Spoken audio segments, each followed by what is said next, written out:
Жалғыз өзі тамақ іше алатын, жалғыз өзі жүре алатын адамдар ең қорқынышты адамдар.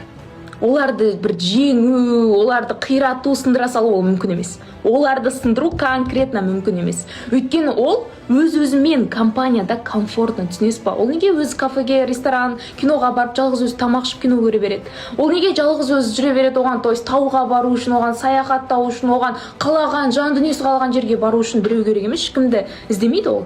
Өзімен өзі комфортно, оған өзімен өзі сөйлеседі, өзімен өзі келіседі. Бір қиындық туындаса да ол тура сөз дейді, өзімен келіседі. Давай осы жол еңбектеніп жіберейік. Давай осы жол андай әлсіз болмайық. Давай осының жолын бірге іздейік, білім алайық деген секілді ол біреумен емес өзімен келіседі. Өзімен келісім шартқа тұрады, түсінесіз ба? Ондай адамдар мықты, ол өзінің психологиясымен жеке қала алатын, шешімін шығара алатын. Вот, сондықтан егер сіз сондай адам болатын болсаңыз, сізді жеңу қиын. Вот сондай адамдарға жіберіп қойыңыздар мына видео.